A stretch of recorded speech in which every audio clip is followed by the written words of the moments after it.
Yes, good morning. How is your assignment? Okay? Okay. Hmm. Okay. So, all right. Today is our week 6. Yeah, week 6. Last week was like week 5. Today we're supposed to touch still on the previous topic, but I am going to touch a little bit about week 7 topic. So I intend to take half of the topic today, and then after that, another half the next week after that. Yeah, I hope it is not going to be too heavy. But today's lecture is on chapter 6, which is on recursion. So, have you got all the lectures that are updated so far? No. Yes. Yeah, I hope you have got it right because I email it. No, you don't have, Kathleen? Oh no, I just haven't read it yet. You have it, right? Because I email it to you guys. Yeah. So anyway, today is. I hope you got it. If you don't have it, you tell me. Yeah, because I need to recheck. You need to have the updated version. Okay, so this is chapter 6 on recursion. Have you heard or encountered with recursion before? No. Yes, right? I Think believe so. you have. If you're doing your what do you call that? The programming. So this should be easy. It's just a recollection of what happened in recursion. All right. Okay. So this chapter 6, we're going to touch half, and then after that we're going to stop, and then we're going to push it over to the next week 7. Yeah. Okay. So we will start now. This is on chapter 6, recursion. I made changes. I add in few details in here as well as usual. So okay, what you are going to learn in this topic would be you need to know how to describe the concept of recursion. What is recursion? Okay, basically it's just uh, itself, calling itself, right? It's calling itself, that is recursion. And then you need to know how to solve a problem using recursion. This is for this topic. And know how to trace a recursive method call, how it works.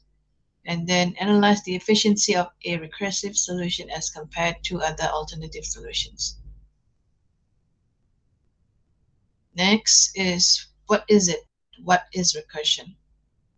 It's a problem-solving process that breaks problem into identical but smaller portion of itself. Okay, because it is calling a function of itself and then breaking it calls until it makes it into a smaller portion of itself until we reach into the endpoint which you get the answer from. So here that's why it says eventually you reach the smallest problem where there is a direct solution and enables you to solve a previous problem. Okay, so until eventually original problem is solved. So that is recursion. So recursion, if you heard of, you have done this iteration, right? Iteration. So recursion is an alternative to iteration. Okay, it's a very powerful way to solve certain problems which solution would otherwise be very complicated, it says here. So what is the difference between recursion and iteration? Iteration is just looping until it finds the right answer to what it is looking for, the right integer, the right variable that it's looking for. Recursion is calling its own function. Okay, it's not the same as the iteration. It's calling itself. Iteration, it's a repetition of what do you call looping. Okay, so that is the difference between recursion and iteration. Okay, so if you do recursion, you need to have a base case to actually stop it and terminate it. Otherwise, it will become it'll cause a problem of stack overflow. Okay, that is a recursion. There is a video on this one. Okay, I will show you on what is a recursion. There is a bit of Java program as well. Okay, to remind you how recursion is added in your program.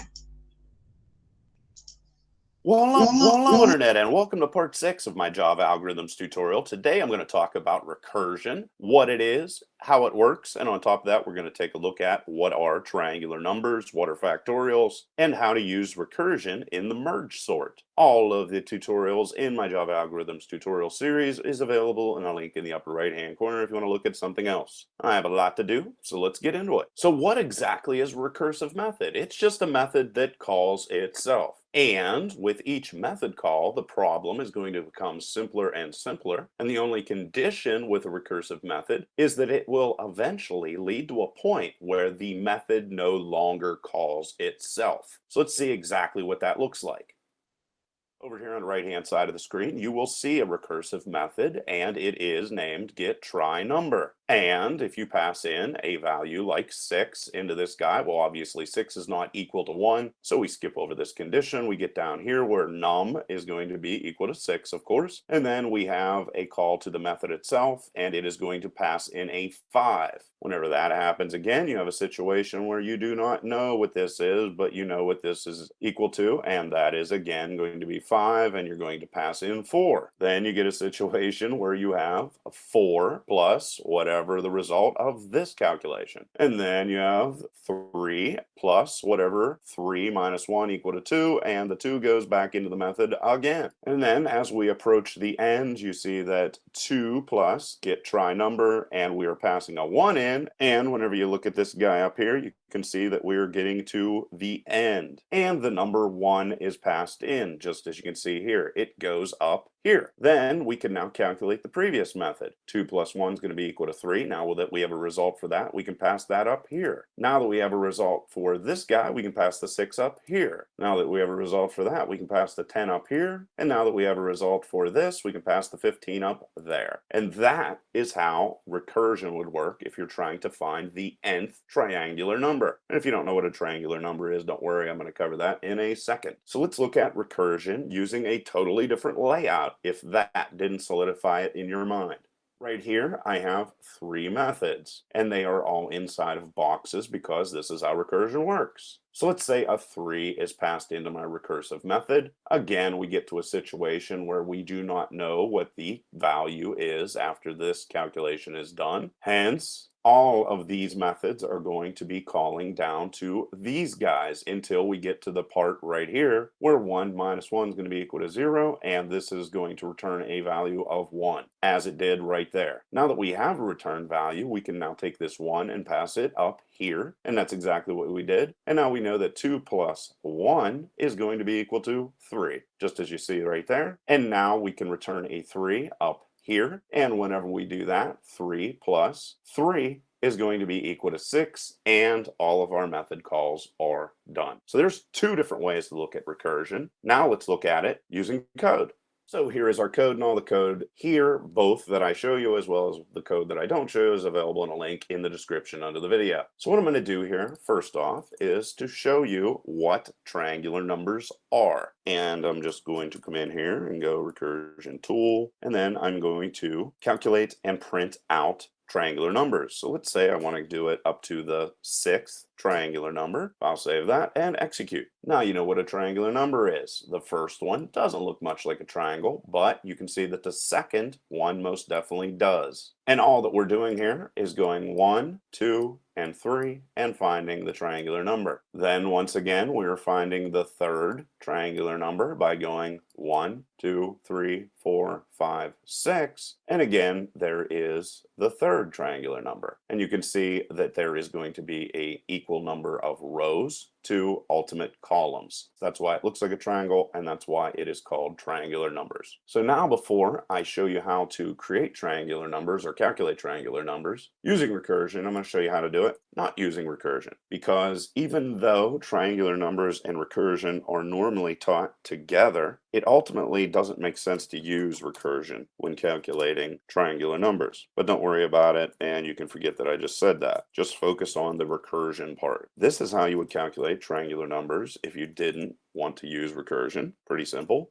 So I can just go triangular number is equal to 0. And how you actually calculate a triangular number is, let's say you wanted to find the third triangular number, you would just go 3 plus 2 plus 1 and get 6. That is the third triangular number, and that's how they're calculated. So now knowing that, what we're going to do is go while number is greater than 0. We're going to calculate our triangular numbers by decrementing backwards from our 3. So triangular number is going to be equal to triangular number plus number. And then we're going to decrement backwards from that. And then after this, we're going to go return triangular number. And if we jump back up into main, you can see how easy it is to print that out. We're going to go recursion tool, throw that in there, and get triangular number. And we can throw a 6 inside of there. And let's just block this out so it's not confusing. And go in here and put TN just to give a little bit of information. And execute. And there you can see triangular number is going to be equal to 21. 21 is the 6th triangular number. So now let's take a look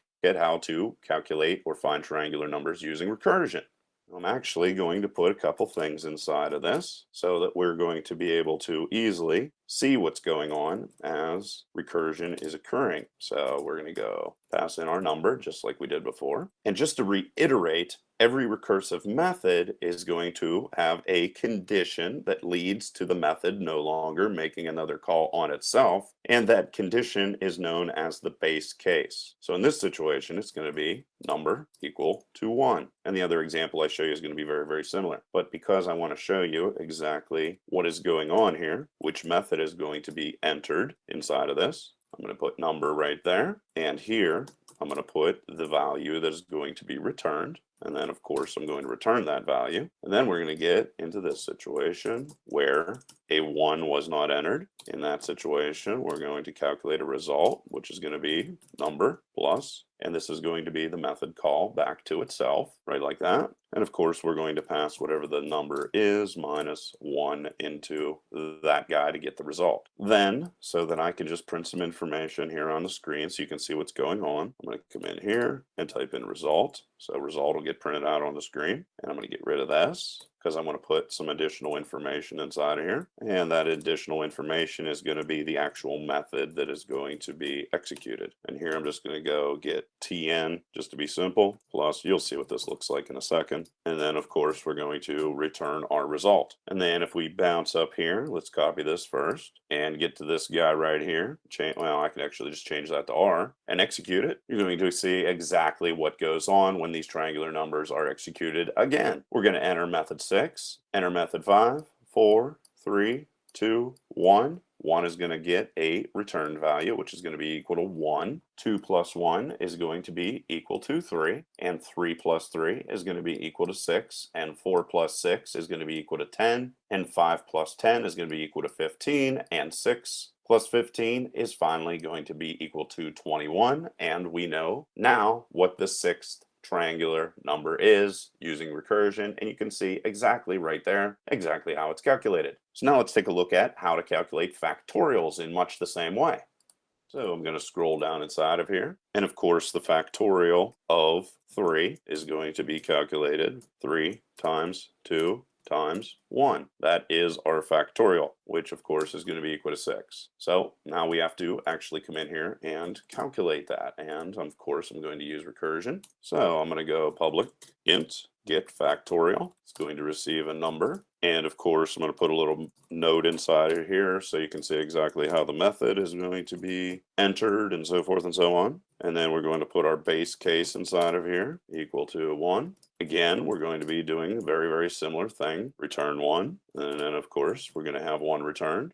And then, of course, we're going to go else, calculate the result, which is going to be number times get factorial, call to itself. It's going to pass in number minus 1, system out, returned, and this is going to be the result of the calculation. And then let's jump up here and actually copy this so I don't have to actually type all that out again, because like I said, very, very similar, and change this to print. Paste that in there, and here it's going to be factorial. And then the difference is going to be, this is going to be a multiplication sign. And then, of course, after we're done messing around with that, we can actually calculate and return our result. Now, get factorial, jump up here, factorial, throw this inside of there, file save, and execute. And there you can see exactly how factorials are calculated. Just exactly the same. Method 6, method 5, method 4, method 3, method 2, method 1. Method 1 is going to return 1. 2 times 1 is going to be equal to 2, and 3 times 2 is going to be equal to 6. And 3 times 4 is going to be equal to 24, and so on, and so on, and so on. So there are 2 more examples of how to use recursion to make calculations and do all kinds of funky stuff. Now, rather than type out a whole bunch of information about the merge sort, I'm going to instead show you precisely how it works. Now, the merge sort is going to sort in a very, very neat and organized way. Very, very fast as well. And, of course, it's going to use recursion to do so. Now, I could have went through here and typed out all of this code, but instead I just went in and heavily commented it and decided to focus all of my time in this part of the tutorial to actually showing you the merge sort work. Because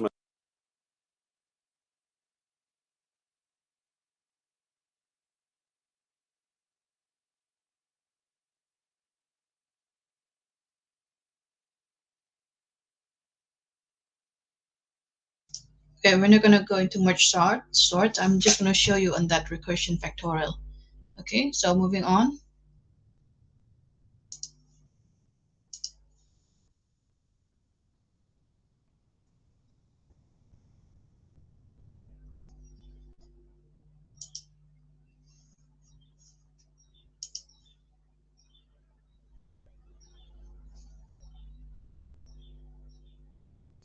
Okay, so these are the terminology for this chapter. You have recursion. This is a process of solving problem by reducing it to smaller versions of itself. You see that when it is actually described and illustrated in a factorial. Okay, so it became smaller and smaller until it reaches the base point. Recursive definition is a definition in which something is defined in the terms of a smaller version of itself until you get to the point where you can no longer call itself and produces a result or answer. Stopping case is a point where you actually stop the execution of a recursive from calling itself to becoming longer and longer and longer until it becomes too big to execute in the memory that it causes a stack overflow. So you need a stopping case to actually stop the recursive execution of the method being called until you set a result that you required for that particular program. So you need a stopping case. Okay, so stop case is the case for which the solution is obtained directly. Recursive case, the case in a recursive algorithm in which the operation is specified as smaller version of the original problem. Okay, so this is basically recursive case. You are implementing an algorithm that call a function for recursive of itself, okay, until it reaches into a certain point, which I mentioned, um, trying to execute the stopping case when your result is fulfilled or your algorithm is fulfilled. Then you have recursive algorithm. This is an algorithm which you write in your program that finds a solution to a given problem by reducing the problem to a smaller version of itself based on the stop case which you have specified in the program. And then you have recursive method. This is none other than a method which calls itself. Okay, the body of the recursive method contains the statement that causes the same method to execute before completing the current call.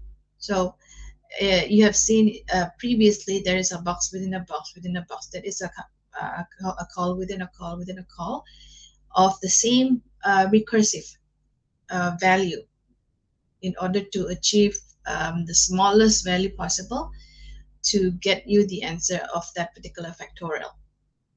Okay, so recursive algorithms are implemented using recursive methods. This is a method. Okay, now this is example of factorial. If you have seen factorial before, this is the how you find factorial of 4. It is basically trying to find the smaller version of itself, okay, until it reaches a certain point where value is achieved. So 4 factorial is obviously having 4 numbers which are multiplied by itself to reach a certain minimum value, which gives you this particular result. 4 times 3 times 2 times 1. Okay, that gives you 24. And then if it is 3, okay, this is another example. Yeah, if it is 3, and what happened?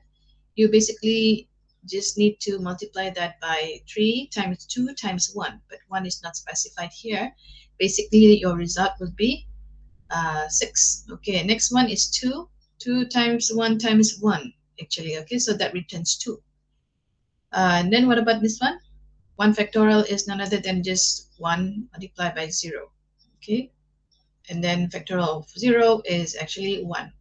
It's just a concept where it is shown that you need to follow. These are the concept of recursive solution. Yeah, so that is what I mentioned.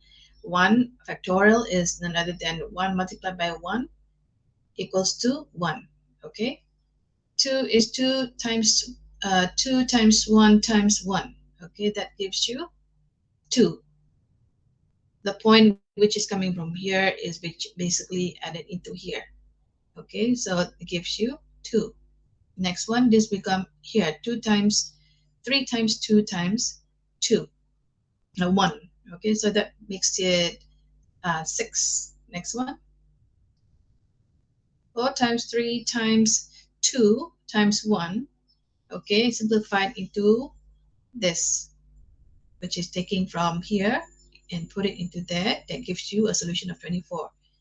A longer version would be the one which I mentioned earlier.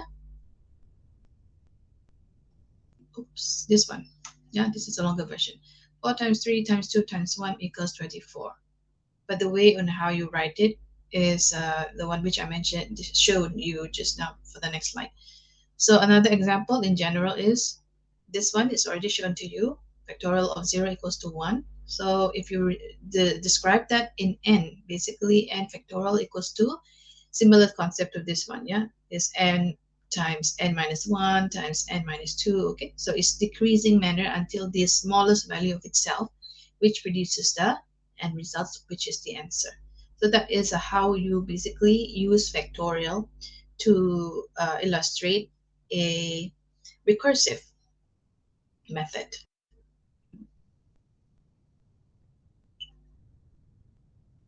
Yeah, a lot of these concepts are basically used in the slides as we go further. Yeah, so remember that this is the functions of what you are doing if it is referring to factorial 1. Okay, it's a shorter version, 1 multiplier times 1. This is 1 times 1 actually. Okay, so 2 times 1 times 1, okay, equals to 2. All right, so that is recursive.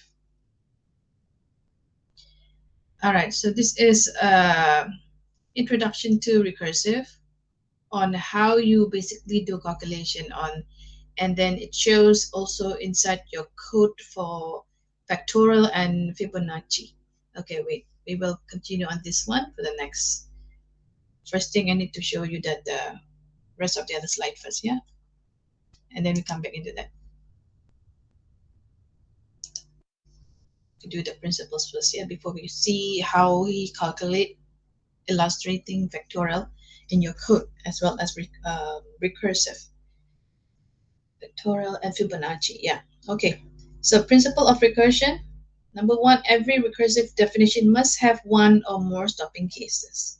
You have to have this, otherwise it'll go endless recursive. So what endless means is that it keep writing the same thing over and over and over until it basically congests the memory, that causes stack overflow.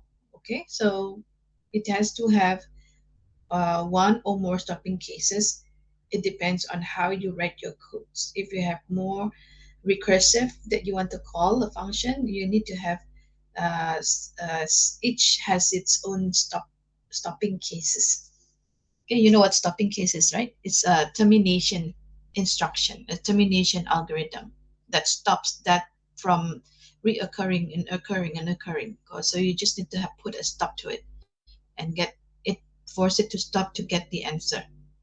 All right. Number two, recursive case must eventually be reduced to a stopping case. Yes, this is what I meant.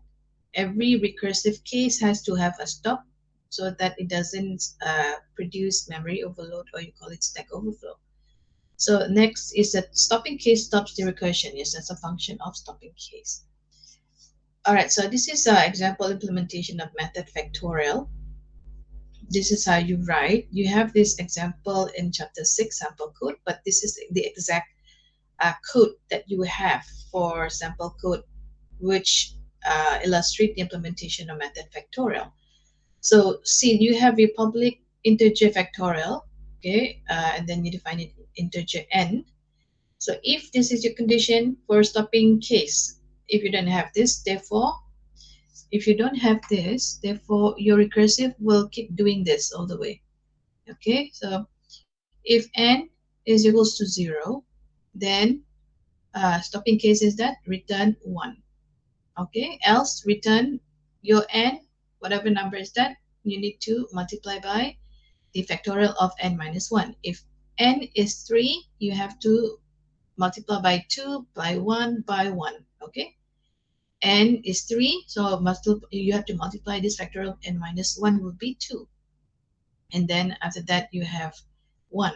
Okay, 3 times 2 times 1. Okay, remember that 3, factorial 3. Okay, so this is basically how you implement your method factorial. Okay, so now you want to recall back on how actually stack works. Okay, if you were to look at how recursive, you want to basically um, what do you call that, want to show you how exactly it is working as a recursive, but you need to go back to program stack. So how it works for stack is that it is going by a LIFO structure, last in first out, remember, in a computer memory. For each of the method call, your stack frame basically uh, on your activation record is allocated and pushed on the top of the program stack. Okay, so whatever is going in would be the last to go out. Okay, so in your program stack, the stack frame stores the argument values, local variables, and return address to the calling environment until it executes each of the function push, pop, and peep, was it?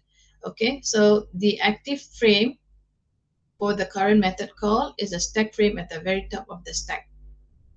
Okay, so this is it is trying to show you how recursive is quite similar to program stack. When you have, which one is that?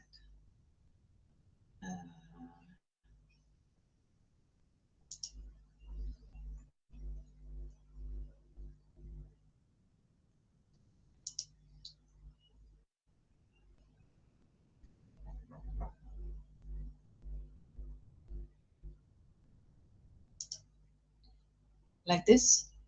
This is a tracing back, yeah, from 1 to 2 to 3 to 4. That gives you this. That is a tracing where it belongs first. Okay, so a stack is a concept of stack is that last in, first out. So stack would look at this one first, right? Okay, so last in, first out. So the same with the example of recursive.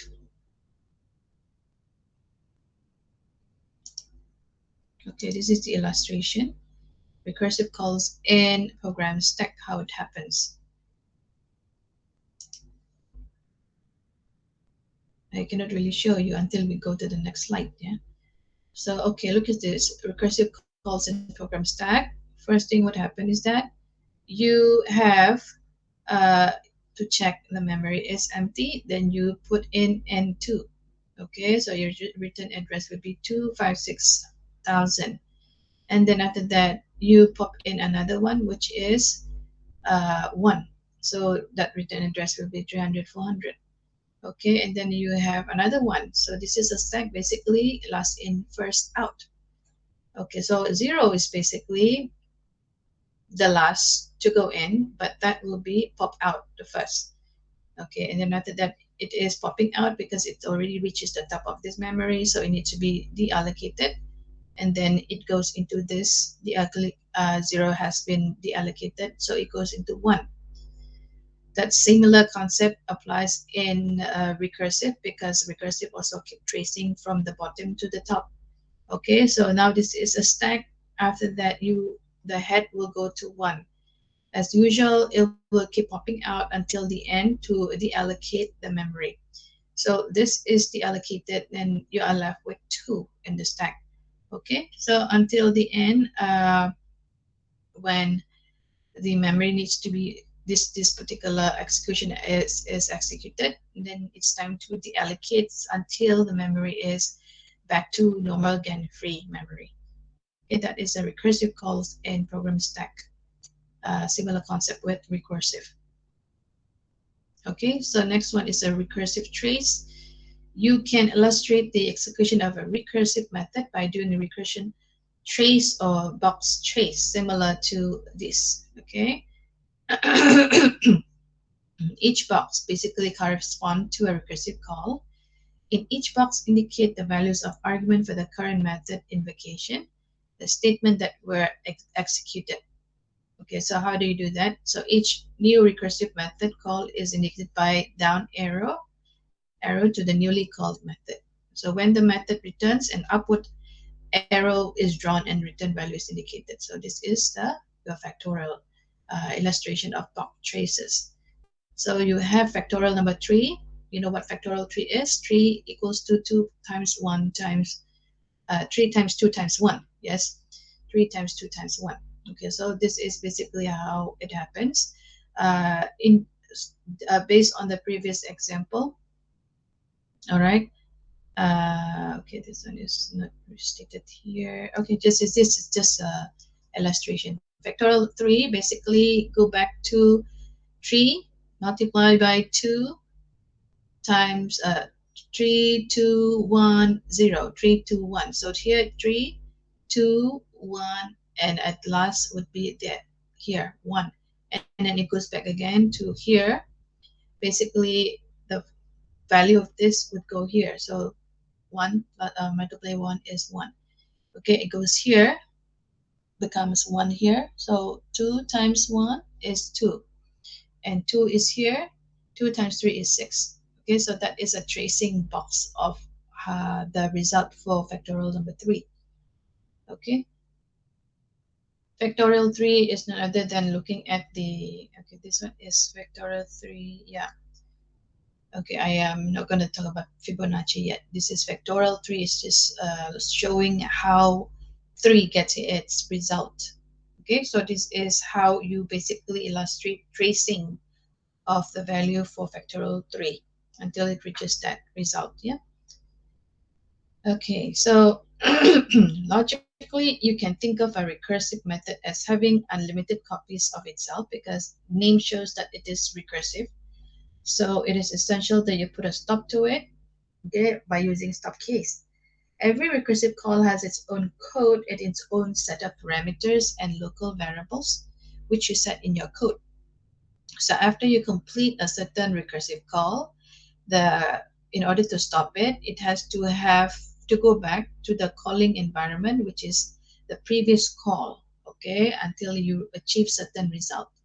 So how it is done, the current recursive call must execute completely before the control goes back to the previous call, which is referring to this, and then go back to this, and then go back to this. So that is what it meant by current recursive call must execute completely before the control goes back to the previous call. Execution in the previous call begins from the point immediately following the recursive call, which you get from here. So it returns 1 if it is equals to 0, right? So then you put number 1 over here for the factorial 0. then you get the result of 1. And then immediately after that, the result of what you get here will be put into the second one, and that returns 2. Okay, and then so forth. You have this value put into the next, which is factorial 2, which has a value of 2 that gives you 6. Okay, that is what this means. Okay, that's how you get your values for the next recursive method being called in the previous stage. Now, this is an exercise with a recursive method to compute the following series. Some series indicating n, so it is equals to 1 plus half plus 1 over 3, half and half over 3, okay, plus until you reach to the 1 divided by n. Okay, so 2, 3, 1, 0. Okay, so that is the some series of n. This is just similar concept to factorial, where n is assumably a positive integer value. So for example here, if n is basically 2, so the method performs the computation. It would be 1 plus 1 divided by 2. Okay, and returns you 1.5. Okay, so this is how you write it in your program. Public double sum series integer n. Okay, your condition would be for your stopping case is int if n is less or equal to 0, you return 0.0. Okay, n is less or equals to 0, return 0.0. Else, if n is equals to 1, return 1. Else, okay, you return the sum series which is referring to n minus 1 plus 1 and divide by n, so which is this one. Okay, so that is the function for recursive method to compute a series of n, uh, which you want for your stopping case. Okay, if this doesn't fulfill, then you refer to this. Else, you keep doing this. This is a recursive.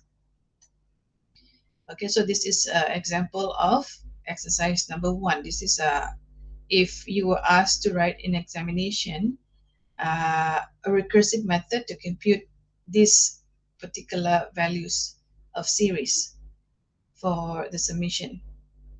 Okay, right. This is the answer. Yeah.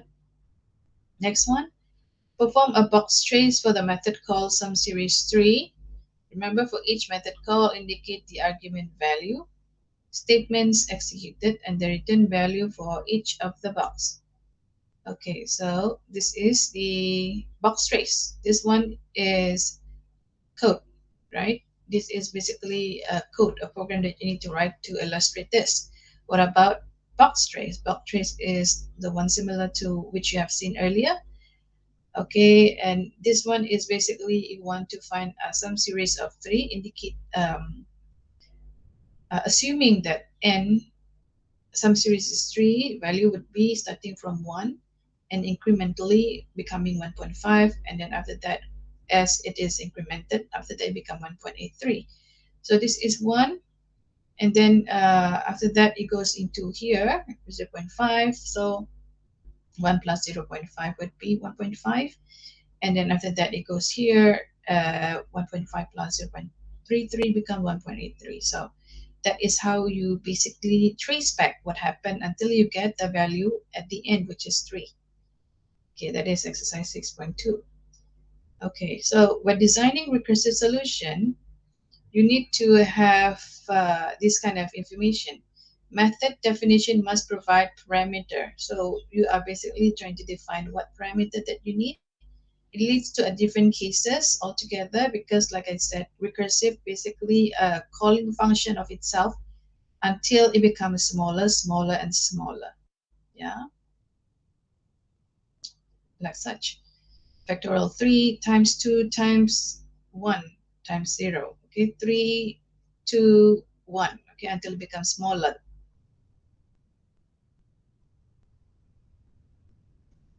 Typically includes if or a switch statement if you want to have many cases of recursiveness, but each of that switch statement needs to have a case stopper.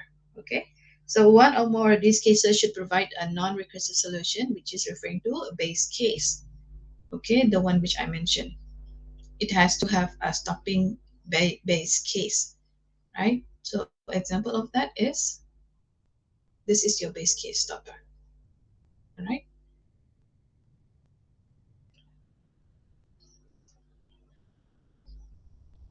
All right, one or more cases include recursive invocation takes a step towards a stopping case. So this is how your program should actually have if you were to execute recursiveness. It always has to have stop case base.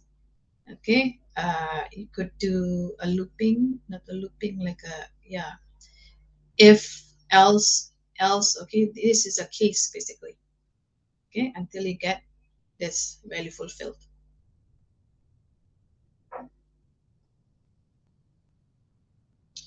So these are implementing recursive methods, general structures. There are three, which is going to be illustrated in the next slide. But first thing first, there are A. This is basically putting a stop case and recursive case as different action. So it says here stopping case and recursive case has different actions. How? This is illustration of your code. Okay. Um, so if the stopping case is which solve the problem directly, else recursively solve smaller version of the problem. So that is given from the previously. Okay, so you have a stop case here and then you solve the problem. All right, if it is doesn't fulfill what you need here, then it has to give solution. Keep doing the same thing and then go back into the stopping case and check again. Next, stopping case and recursive case has common action. How you do this? Perform common step. If recursive case, recursively solve smaller version of the problem. Okay, so this one is keep doing it. Common, your stopping case and recursive case has common action. So this is how you represent that particular code.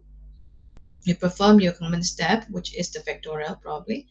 If recursive case, okay, what you need to achieve in which particular factorial that you need to uh, achieve. This is a stopping case where you need to put a stop on which particular factorial, and then otherwise you recursively do the smaller version of that until the last, and then do perform this the common step again if it is not achieved. Number three, this one is don't worry about it. Yeah, it gets a bit confusing if you don't see the code, but let's just go towards this one by one. Yeah, stopping case has no action to be performed. Okay, if recursive case recursively solves smaller problem. So it is you don't really see how stopping case here is not doing anything. Okay, so let's see the example. All right, is this the example? Yeah. Okay, so for one, implementation one. Okay. Observation here it says that the stopping case is considered first if n is equals to 1, system out, print line n, print the value, else, and then you print the value of n, which is referring to the countdown, n minus 1. Okay, that would be, if it is 3, therefore that will be 2. Okay, so if it is not 1, yeah, this is a stopping case, is considered first. Redundant print line statement occurs in both cases because this is also looking at n, this is also looking at n. It's supposed to, if you want to make it simpler, you could actually just get one done and then else count down this one. Okay, so this is implementation 1. Implementation 2, so you have the sample code here, countdown Java. I will provide that later on at the end of the course. Yeah, I mean the, what you call that, yeah, today, at the end of the day. So sample code countdown to Java, public void countdown int if n is more or equals to 1, and then this is a bit clearer than the first one. It executes straight away, yeah, countdown, and then this is your stop case, system that out print line, which responds to this. Yeah. So countdown is n minus 1. Another way on how you do this. Okay, so which one is more simpler? The second one. The redundant print line statement has been removed. As I mentioned earlier, all you have to do is just remove that which is redundant and just execute the countdown minus 1. So this is how you do it. Recursive case is checked when n is 1. This method will invoke recursive call countdown. Hang on a second. Try back.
Okay.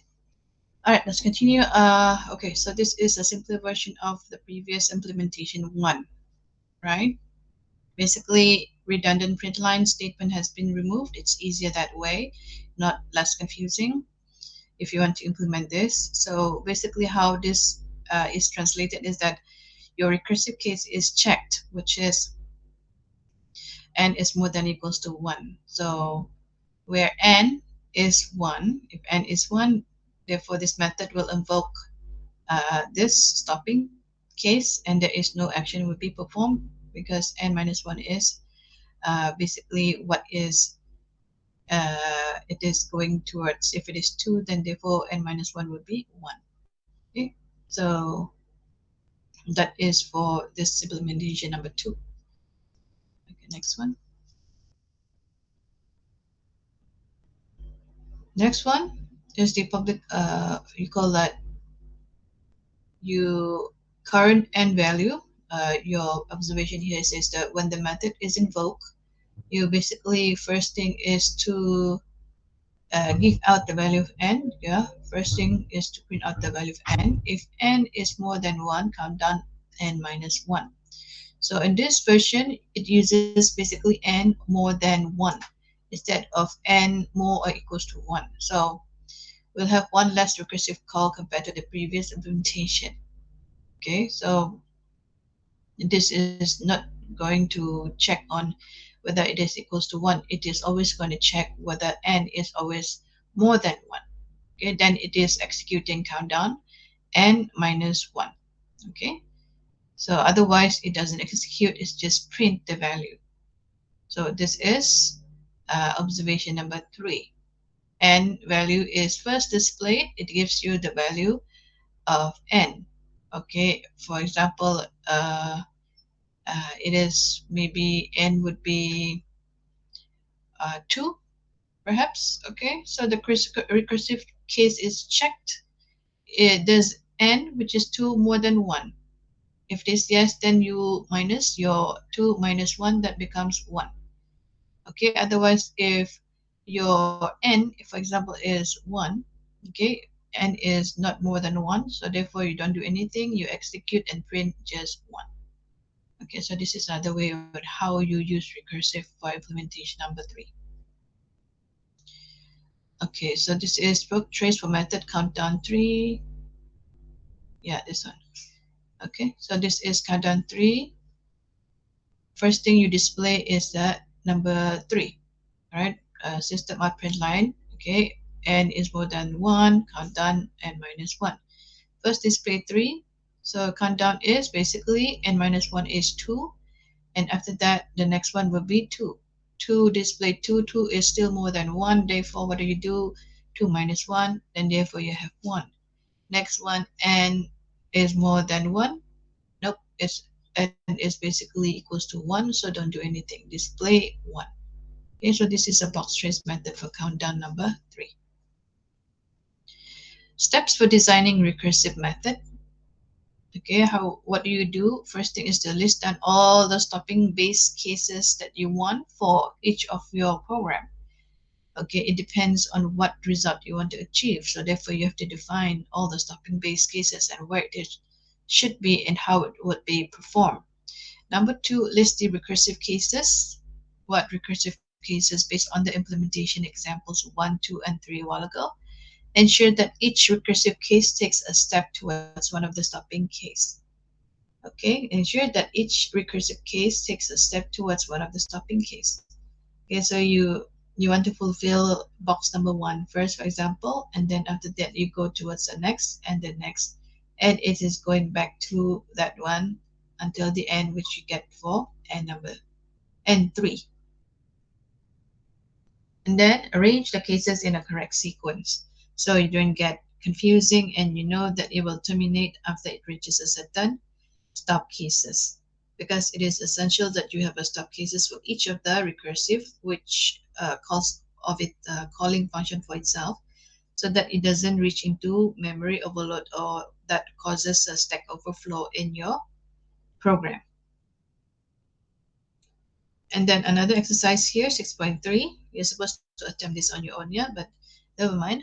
I'll show you the answer. Yeah, mathematical function C and K is the value here. Compute the number of possible combination for selecting K object and of n values, and is defined as if K equals to 0, if K equals to n, if K more than n, if 0 is less than K and n less than 0.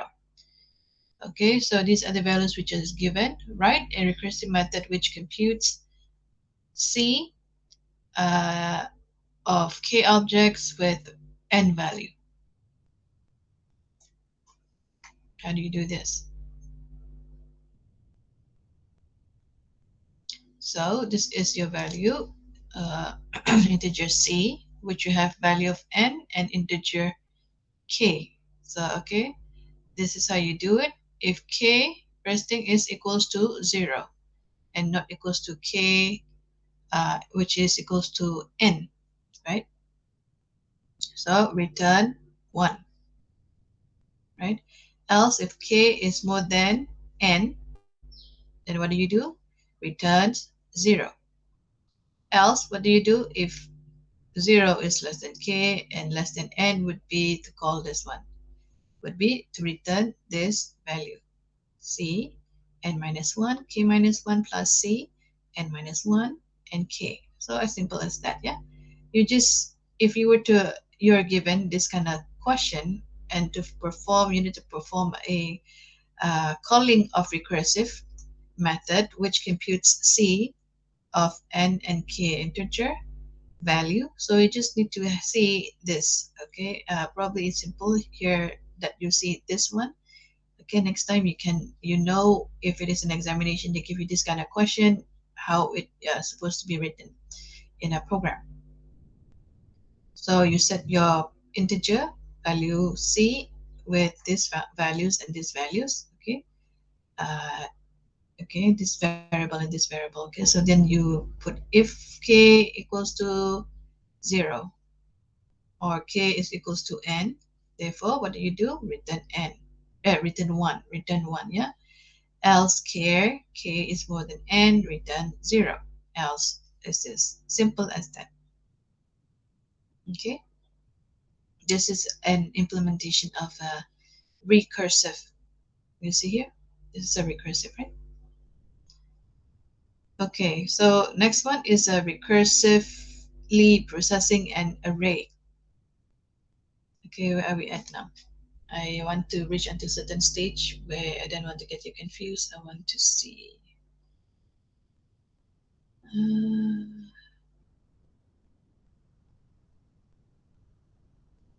Okay, we go back to that video first, yeah?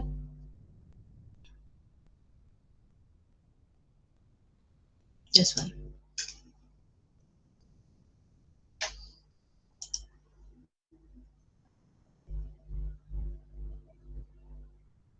Are we okay so far? Okay. Just watch this one, yeah? Hey everyone, in this video, I'm going to give you an introduction to recursion. So in computer science, recursion is a way of solving a problem by having a function call itself. To see how that works exactly, let's take a look at a few examples here. First of all, let's think about factorials. And let's just quickly review factorials here. If you're given a positive integer n factorial is equal to n times n minus 1 times n minus 2 times and so on down to 3 times 2 times 1. So I'm just going to give you a few examples here. 4 factorial is equal to 4 times 3 times 2 times 1, which is equal to 24. And 2 factorial is equal to 2 times 1, which is 2. And 1 factorial is 1. And what about 0 factorial? It's actually defined to be 1. And you might say, why is that? But, basically that's just how it's defined. And let's just say here, we're trying to write a function called, let's say, fact, which takes a positive integer, or 0, as its argument, and returns the nth factorial. And let's say we want to write this function using recursion. How can we do that?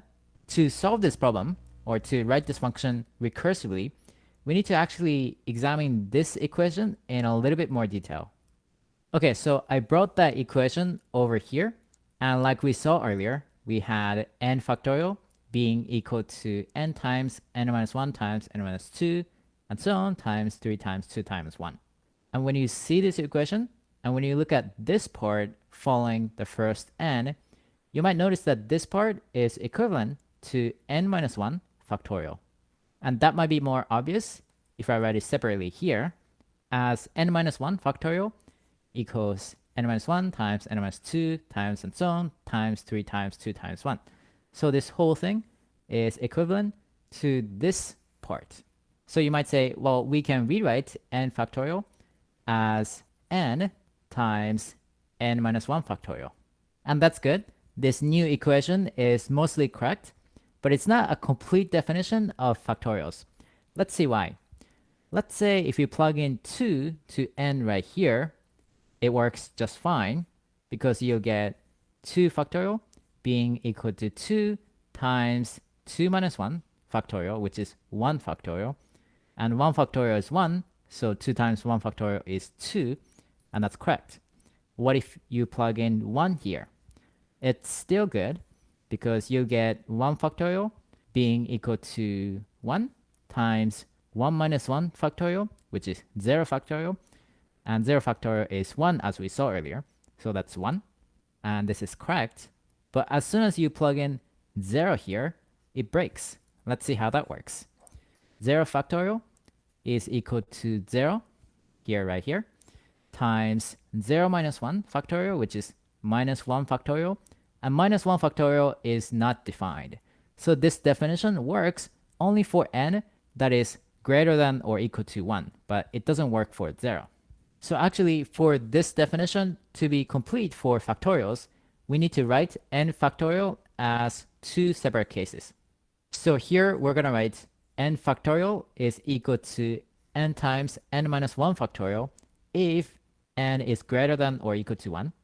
And if that's not the case, or if n is equal to 0, I wrote otherwise here, n factorial is equal to 1. And this is actually a complete definition of all factorials for all positive integers and 0. So let's just quickly see how we can use this new definition of factorials to find the factorial of any positive integer, let's say 3. So if you ask yourself, what's 3 factorial? There are two ways of answering that question. The first one would be to use the old definition, and then the second way would be to use this new definition. And let's use this new definition here, because we're going to use this new definition later to write a function using recursion as well. So using this definition, we can ask ourselves, what's 3 factorial? Well, 3 is greater than or equal to 1. So by definition, this is equal to 3 times 3 minus 1 factorial, which is 2 factorial. And then we can ask ourselves, what's 2 factorial?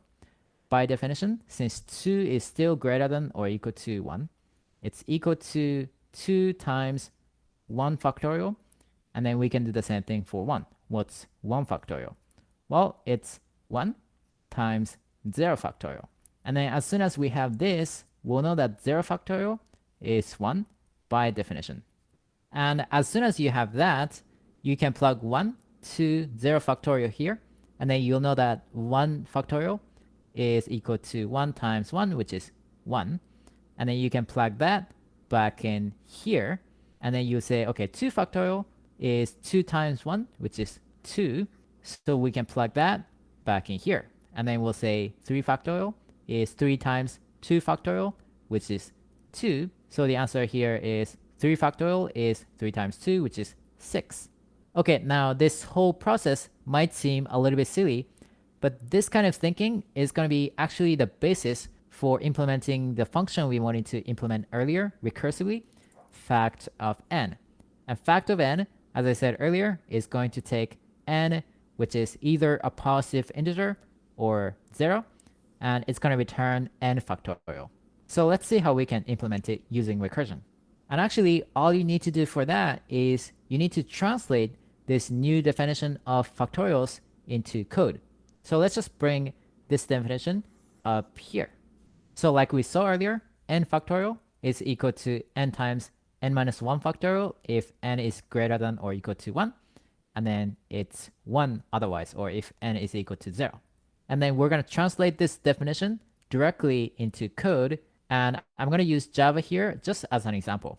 And like we saw earlier, we're trying to write a function called fact, which is going to take n, an integer, and it's going to return an integer, which is going to be n factorial. And just for simplicity here, I'm going to assume that the given n is always positive or 0. So it's never negative. And to write the rest of the function, it's pretty simple. We just need to translate this formal definition into code. So here it says n factorial is equal to n times n minus 1 factorial if n is greater than or equal to 1. And what we're going to return from this function is going to be the value of n factorial. So here we just need to write if n is greater than or equal to 1, we're going to return n times fact of n minus 1. So this is the same as saying the value of factorial n is going to be n times factorial of n minus 1 if n is greater than or equal to 1. And then we're going to write otherwise or else. That's when n is equal to 0. We're just going to return 1 because we know that that's the value of 0 factorial. So as you can see, this is a recursive function because this calls itself, fact calls itself right here to solve the problem of finding n factorial. Okay, this function seems pretty simple, but does it actually work? Well, it does. To see how, let's take a look at a few examples here. If you have fact of 0, I just wrote it as f of 0. That's pretty easy because here we get this line right here because 0 is not greater than or equal to 1. So we're just going to return 1, which is correct because 1 is 0 factorial. And what if you're given 1 as n? Then I'm just going to write f of 1 here to stand for fact of 1. When this is called, it's going to hit this line right here because n is equal to 1.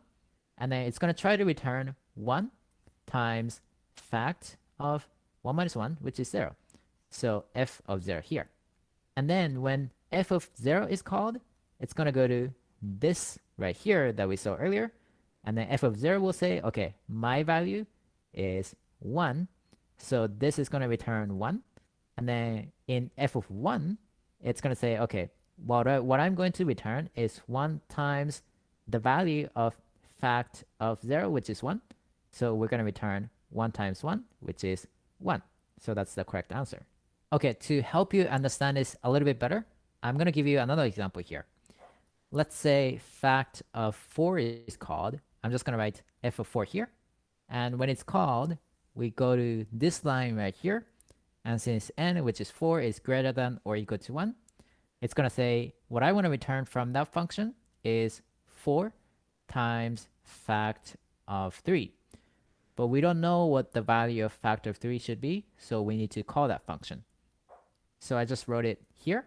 Here I'm saying the value of f of 4, the return value of f of 4, will be 4 times f of 3. And then we need to call f of 3 to find the return value for that. And once we call f of 3, the same thing will happen. The return value of f of 3 will be 3 times f of 2, whatever the return value of f of 2 is. So we'll call f of 2 or fact of 2. And then we'll say, okay, that's 2 times f of 1. Actually, there's a typo here. Whatever the return value of f of 1 is. So we'll call f of 1, and then f of 1 is 1 times f of 0. And then as soon as we call f of 0, we go to this line like we saw earlier. So we'll just return 1 from that. Once we return 1 from f of 0, we'll go back to this call, f of 1, and then we'll say, okay, we wanted to return 1 times f of 0, and we now know the value of f of 0, which is 1, so we'll just say we're going to return 1 times 1, which is 1, from this function. And then we'll go back to this call, where n was 2, and we wanted to return 2 times f of 1, whatever the return value of f of 1 was, and that turns out to be 1. So we'll return 2 times 1, which is 2 from this function. And then we'll just basically keep doing that. F of 3 wanted to return 3 times f of 2, and f of 2 happens to be 2 here. So we'll return 6 right here, and then we'll go back here, the original call that we made. And then f of 3 turns out to be 6.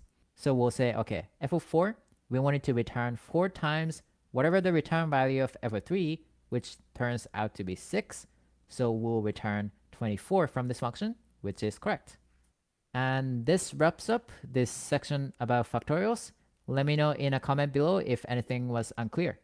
Okay, now to better understand recursion, let's take a look at another example here, the Fibonacci sequence.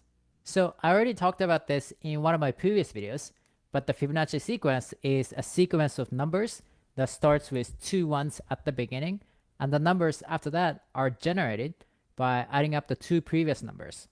So for example, the third number is 2 because 1 plus 1 equals 2, and then the fourth number is 3 because 1 plus 2 equals 3, and so on, and then it just keeps on going forever. And given this sequence, let's just say that we're trying to solve the problem of writing a function, let's say fib, which takes a positive integer n and returns the nth number in this sequence, the nth Fibonacci number.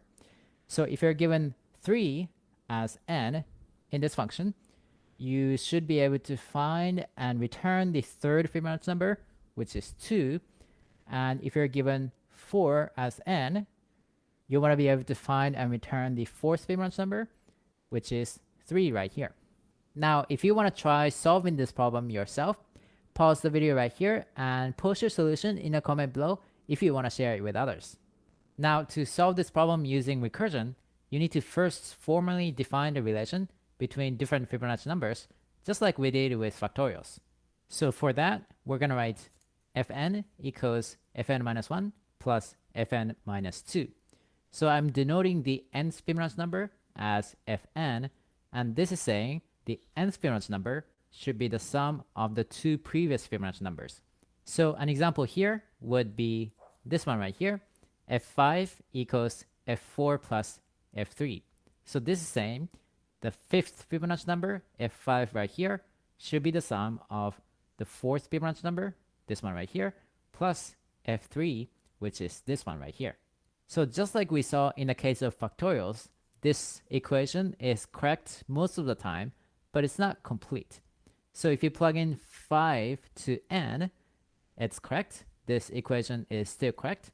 But as soon as you plug in 2 to n, you get f2 equals f1 plus f0. And here I didn't define f0, 0th Fibonacci number, I guess. So this equation just breaks. And it's the same thing. If we plug in 1 here, we have f1 equals f0 plus f minus 1.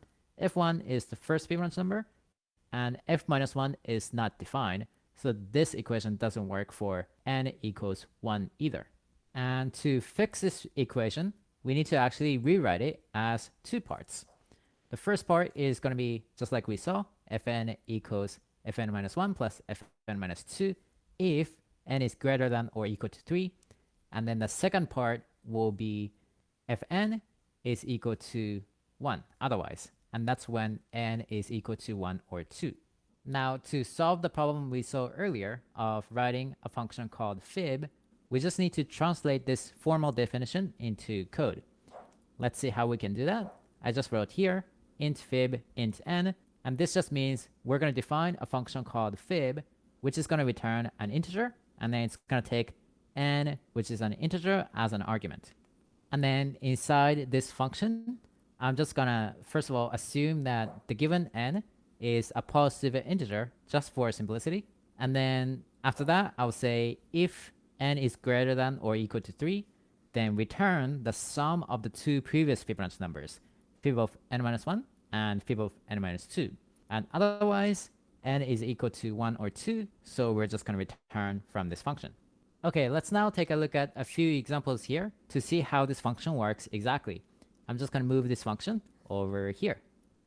Okay, first of all, let's say this function fib is called with 3 as the argument. Then what happens is we go to this line right here.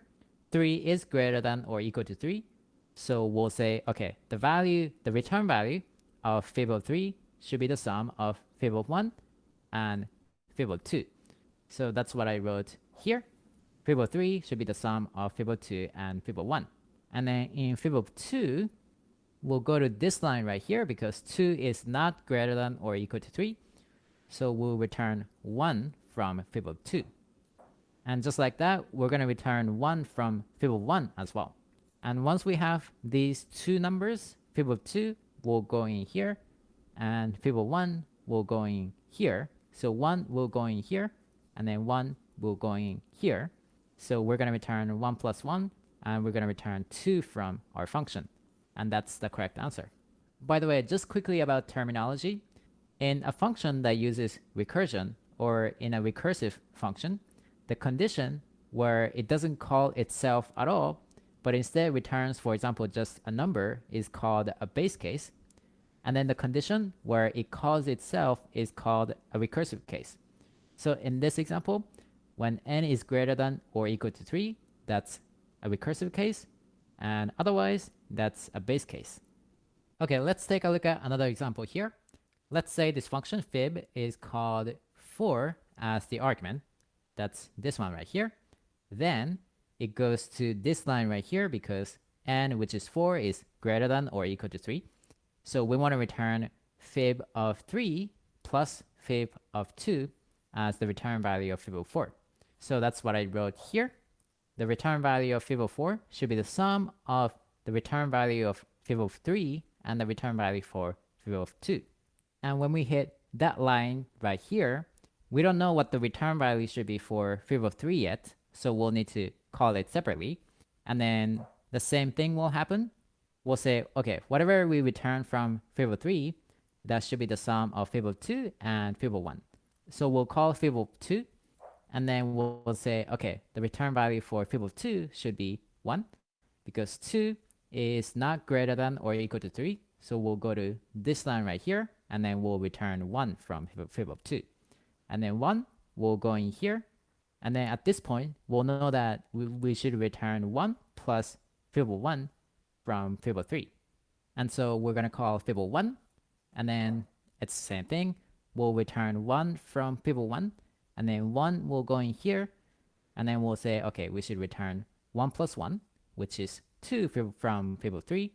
So we'll plug in 2 right here, and then we'll say, okay, we should return 2 plus fable 2 from fable 4, but we don't know what the value for fable 2 should be, so we're going to call that. And then again, we'll say, okay, we should return 1 from fable 2. So 1 will go in here, and then we have 1 for fable 2 and 2 for fable 3 at this point. So we're going to return 2 plus 1 from fable 4, which is 3. And that's the correct answer because that's the fourth Fibonacci number. Okay, so that's one way to implement this function fib. But here you might notice that it's not the most efficient way to do it. To see why it's not the most efficient way to do it, and to see how you can fix it, you can just check my video about dynamic programming. Okay, and this was number 6 of my data structures and algorithms series. You can find the entire series in the description below. And to close things off here, let me give you another practice problem for recursion, which comes from this video's sponsor, Brilliant.org. In this problem, there's a frog looking over a river which is 11 feet wide, and there are 10 stones placed in this river 1 foot apart. So from the end of the river, the beginning of the river, I guess, to the first stone, that's 1 foot, and then to the next stone, that's 1 foot, and so on. And then from the last stone to the end of the river, that's 1 foot as well. And then this frog is able to jump either over 1 foot or 2 feet. So the first step this frog could make is either to this stone right here or this stone over here. And if the frog decides to go to this stone, then it can jump to this stone or to this stone over here. And the question here is, how many ways are there for this frog to jump from this side of the river to that side of the river? And note that this frog can never go backwards. And a simpler version of this problem would be this one right here, where there's a frog on one side of the river, just like before, but instead of 11 feet, this time the river is only 2 feet, and there's only 1 stone placed. So in this example, there are only 2 ways for this frog to go from this side to that side, because the first way would be to jump directly from this side to that side, and then the second way would be to jump to the stone and then to that side of the river. So see if you can solve the same problem for the case where the river is 11 feet wide instead of 2 feet wide. And actually the solution is pretty interesting, and it involves using recursion. Now, Brilliant is a website where you can practice your problem-solving abilities with interesting problems like these, and that's really the best way to learn. So if you want more interesting problems about data structures, just go to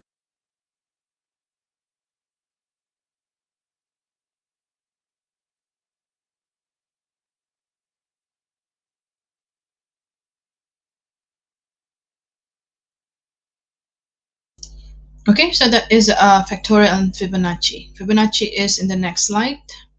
Yeah, so before we continue, we'll take a break, right? 5 minutes, yeah, because I have too many facts to put in the brain, right? So I'll give you guys 5 minutes breaks. Okay.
Okay, so next one is the recursively processing an array, right? This function of array again, going back. Let's see. Right, let's see here. All right.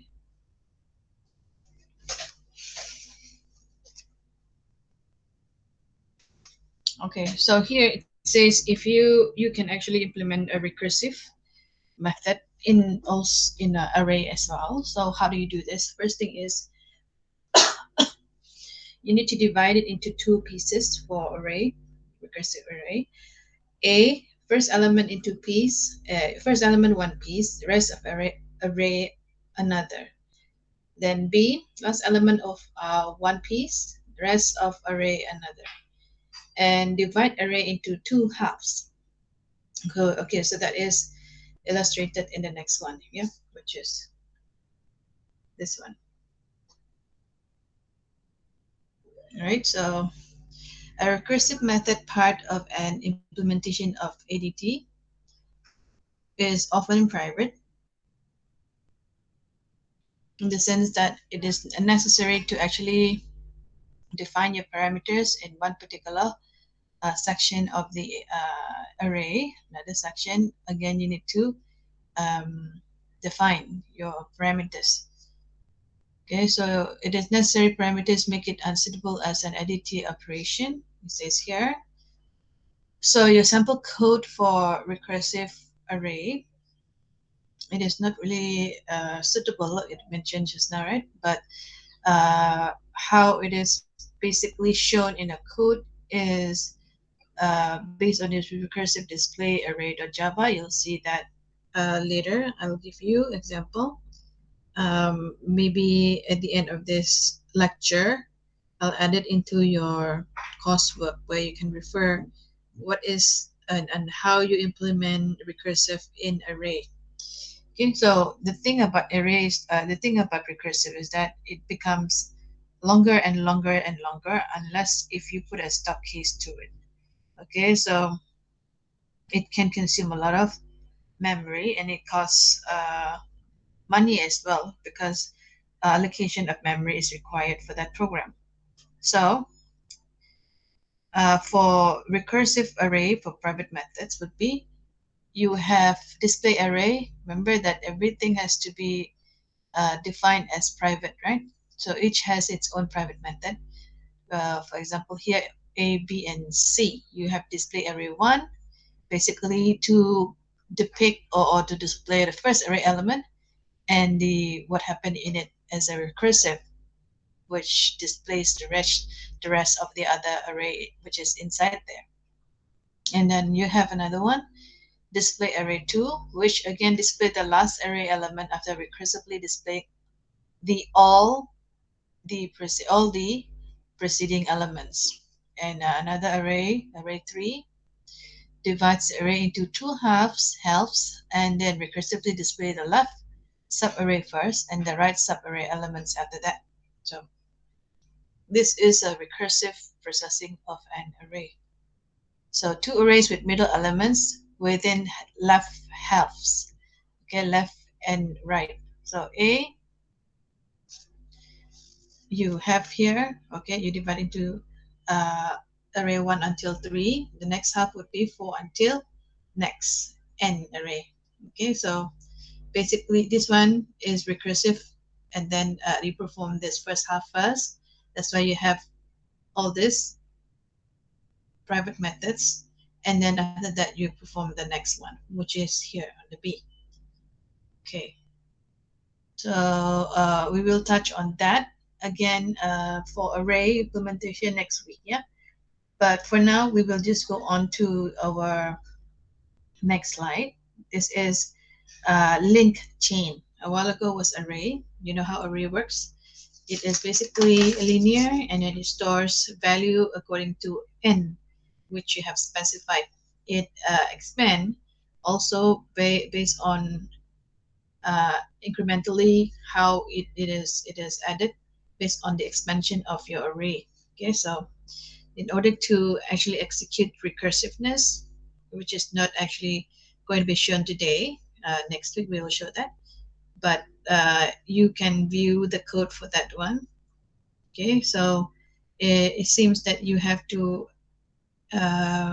set or define your method to be private and then execute it one by one. That's why you have the array 1, 2, and 3. So, okay, that is on array. Next one, recursively processing a linked chain. So sample code would be on simplelist.java. This is to consider the private toString method processes a chain of linked nodes recursively. So this one brings you back last week lecture on linked list. What is the concept of linked list? It is using a reference the chain's first node as the method's parameter, then process to the next node. Linked list is, based on its types. The main basic linked list is linear, right? So you have to put a reference to the first chain node as the method's parameter, and then process the first node, followed by the rest of the other chain of the respective node for recursive call. Okay, so we will look into that also next week, yeah, for simple list.java. So this one, time efficiency of recursive method, meaning how long you have to actually execute that. Here for countdown method, basically efficiency is O to the power O of n, right? O of n means it is variable, it changes according to what you set. Here, yeah, private static void countdown, you have an integer n, and then you print out the n if n is more than 1. Okay, so you decrease that n into 1. Okay, so that returns you n, which is 1. So efficiency is O of n. It is basically changes according to what you set. So this is your countdown method. Next one is a simple solution to difficult problem. I think one of the previous slides mentioned about, that video which the man shows about the frogs. That is actually illustration of Tower of Hanoi. Okay, what is the Tower of Hanoi? We've seen this Tower of Hanoi before in the previous lecture, right? So this is initial configuration of the Tower of Hanoi for 3 disks, is to illustrate how you want to keep repeating and trying to find ways on how to solve a solution based on this Hanoi recursive. Right? This one is the illustration of Towers of Hanoi for recursiveness. Okay, you can actually see this one how it works later on. But for now, let's see.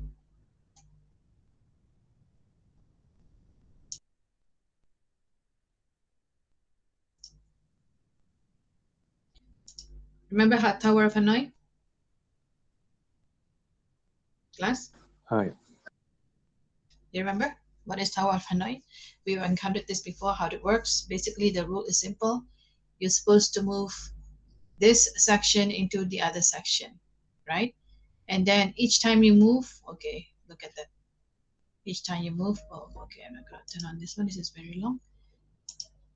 We're just gonna go very quickly on this one. Yeah, basically. One second.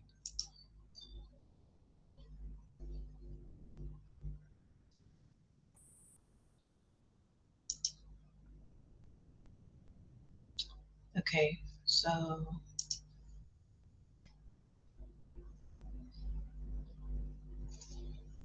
this is the rules for Tower of Hanoi, right? How do you do recursive in Hanoi? Okay, so rule number 1 is that you have to move one disk at a time. Each disk you move must be a topmost disk.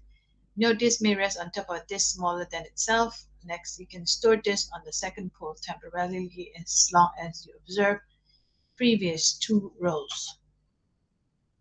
Okay, so this is how you solve it. First thing, you have this as your what you call disk from peg A to peg C. This is your peg. Yes. So you want to move, purpose is you want to move this into here. So how do you do that? Your rules states that you can move all these disks into one particular peg into the other, but it has to adhere to the rule that one disk has to move only one time, one movement, and then you cannot put the big one on top of the small one. Okay, so that is rule. So figure 6.6, which is referring to this, is how you solve the Tower of Hanoi problem with 3 disks. Okay, so look at this.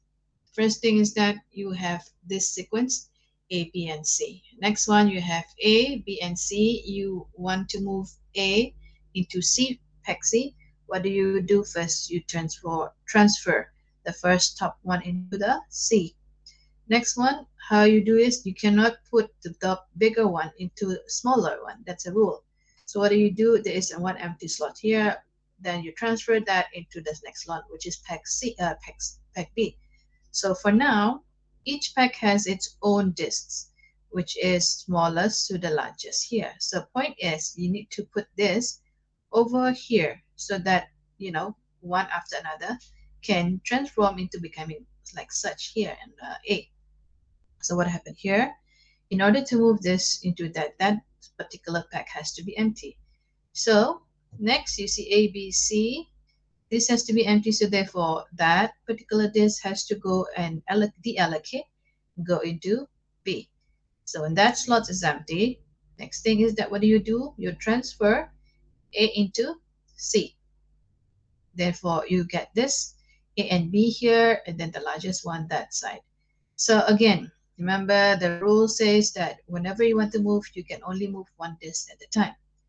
So what happened here is that you cannot put 2 disks at one time, because that would be a violation of rules, which is 2 steps has been done. So what you do is you move this disk, smallest one, into the empty slot which you have on A. The A pack is now the home of the smaller disk. So this is the arrangement. Okay. Now what happened here then? After that, you can now put this disks into C, which is according to the size. Smaller size on top, bigger size below. So this put into here. And then what happened to A? He then after that can move towards C. So then you have successfully transferred from A into C by several steps, which you have shown here. Okay, so that is the rules. A sequence of moves for solving the Towers of Hanoi with 3 disks. Okay, sometimes there are many disks as well, right? So what happened here? This one is increasing smaller disks. The smaller problems in a recursive solution for 4 disks. A while ago was 3, now is 4. So same concept applies. You cannot actually put bigger disks on top of a smaller disk. So what happened is that another rule says that you can move one time. Okay, for this this particular step is that you want to move the whole thing to the second empty slot. Okay, so what happened here is that you have the rule says here only one step at a time. Okay, this one you have multiple, so you are allowed to move a whole bunch of top into the next pack. Okay, so here A has 4. Okay, and then you want to move to C basically. So what do? You repeat the same thing. You move the whole 3 stacks above into an empty slot of pack B. And then what happened is that when this is already unloaded, deallocated from this particular disks, this one is the destination, pack is empty. So what you can do is that would be moved to the end. And then what happened next is that, simple as that, you just take the whole thing and put it into the pack C. So that is solve the problem of multiple disks. If this one, that means that one particular job at one time, one particular disk at one time. If this is a smaller version of problem. if it is getting bigger, so you do allow one particular step with three bunch of disks at one time. So this is how you solve smaller problems in a recursive solution for 4 disks. It can raise up to many disks as well for Tower of Hanoi. Okay, so that is basically illustrated in the video, which I skipped, and also it shows you what are the kind of codes that you can use to implement recursive in a Tower of Hanoi, solving a problem of a Tower of Hanoi. Okay, so this is algorithm of how you provide solution to difficult problem, right? So here, algorithm solve towers is a program call, okay, for Tower of Hanoi, and then you have number of disks, which is set as your variable start pole, temp pole, and end pole. Okay, so then you have your stock case, or this is your logic algorithm, okay, conditions. If number of disks equals to 1. So what happened is that you move the disk from start pole to end pole, okay? Else, therefore, if your number of disks which you have is only 1, and then you move that particular one disk into the start pole, from the start pole to the end pole. Else, what happens if it is not equals to 1? So therefore, your number of disks you have to minus with 1, and then you check again your start pole, end pole, and your temp pole.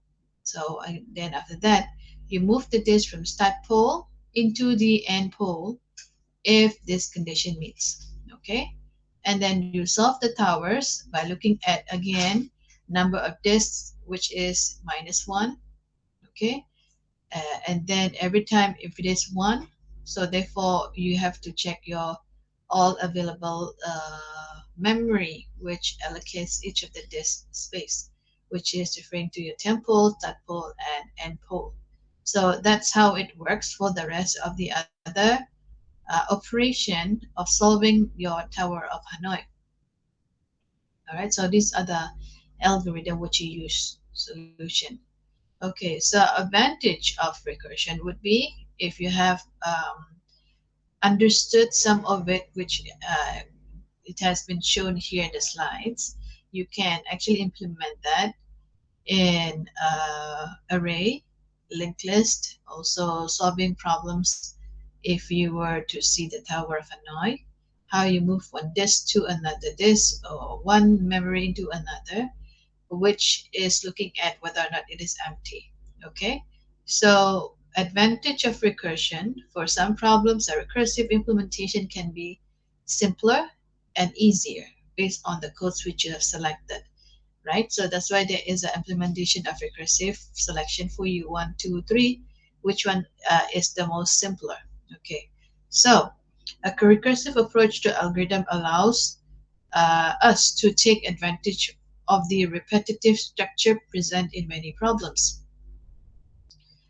Referring to folders, have subfolders, for example, yeah.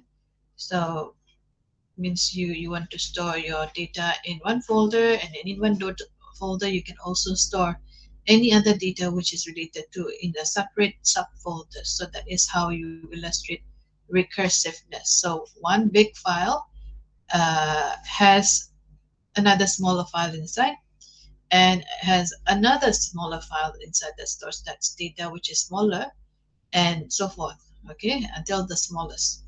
um, okay, so if you remember, there is a doll, right? There is a doll long time ago that basically has what do you call that, a doll within a doll within a doll, or a box. The big box has smaller box inside, and smaller box inside, and smaller box inside. That is basically an illustration of recursiveness. So it is allowing us to take advantage of the repetitive structure present in many problems. Okay, so by making our algorithm description exploit this repetitive structure in a recursive way, we can often avoid complex case analysis that loops. Okay, loop within a loop within a loop. Okay, so that it's also quite confusing if there are many loop, which is produced in iteration. Okay, so that is advantage of recursion. Now, a while ago, you're exposed to Fibonacci number. What is Fibonacci? It's just a set of numbers that produces the next consecutive numbers based on the addition of the previous two numbers. Okay, if you pay attention to the video. So, Fibonacci numbers, first two numbers of sequence are 1 and 1. Successive number are the sum of the previous two. So it says here it is a poor solution to simpler problem because as you add it, it becomes bigger and bigger. That's how Fibonacci works. Okay, look at the example here, 1, 1, 2, 3, 5, 8, 13. So as you know, the number of Fibonacci, basically the addition of the two numbers previously. 1 plus 1 is 2. Okay, 2 plus 1 is 3. 3 plus 2 is 5. 5 plus 3 is 8. 8 plus 5 is 13. So as you can see, it is keeping adding incrementally until it becomes bigger and bigger and bigger. Okay, so this has a natural looking recursive solution. It is inefficient because it keeps bigger and bigger. So, but at some point it would be also quite tedious to do it because the value keep incremental each time it is adding. Okay, so you don't really use this Fibonacci to solve a problem often unless if you really need it. And then of course you need to set a stop case to it. So this is a recursive algorithm which represents or illustrate the Fibonacci. So here algorithm Fibonacci is represented by n. All right, if n is less or equals to 1, you return 1, else return Fibonacci n minus 1 plus Fibonacci n minus 2. So a similar concept with recursive. Okay, unless if you put a stop or case to it, then therefore it will keep incremental. But unlike recursive is basically referring to one example what you see factorial. Okay, so that factorial basically making it smaller and smaller. That is what the concept of recursive is. Trying to find smaller and smaller function call to itself until it is reaching to the point where it fulfills the stop case and terminates. Okay, so this is recursive algorithm. Okay, so this is a video of recursive Fibonacci, quite simple as well. But I will not let you watch now. We will stop here. We will stop until here, this point, right? And we will continue next week on the lecture 7. Okay, so because this is actually supposed to be on week 7. Today we're supposed to do revision on chapter 6, but we already done that. Today is supposed to be chapter 6. Okay, but we have covered that. What we will do next week, we will cover half of this lecture, and then we will again go back to chapter 4. Now is 6. Chapter 6, yeah. Chapter 6. This is chapter 7, right? Week 6 chapter. Okay, so we will stop here. Yeah, this one already shown, right? That recursive Fibonacci. We will stop here at Fibonacci. Okay, and then we will continue this again next week. It's just another half, right? I wanted to finish it, but yeah, I think we do it next week because next week is chapter 7. So today we will focus on half of this, okay, and then going back into later on at 2 p.m. for your practical on the issue or solution questions from the previous which I have assigned to you. Okay, so you will show me also what happened with your assignment and also your practical which you have done. All right. So any questions for this lecture? Can you actually grasp a little bit based on what is explained in all the video shown? Oh yeah. Yeah, Kelvin? Yeah. So just go back into the few slides before that. Okay, no need to congest yourself too much on the rest of the other one. So just watch. I think the explanation which is given by the videos is quite thorough, and you can pretty much visualize how your recursive is being implemented by referring to all these Fibonacci and also the what is that? The other one, which is factorial. Yeah, quite simple, right? And how you solve the questions which is given in the exercises above, if that question comes out during the exam. Okay, but most of all, we need to focus on the your assignment, yeah, and then now it's focusing on your what do you call that? Theoretical. Okay, so you get the concept right, and then you know how you write the code for that. It should be easy because this is just a repetition and recalling back on previous uh, what you have courses which you have gone through. Okay, so no question. Is there any question for today's lecture? Um, No? Okay. So if there's no questions, we will conclude today's session for the lecture, and then we will continue again for the practical at 2 p.m. Okay, thank you for attendance and attention. I'll see you in a second. okay. Thanks. All right, see you.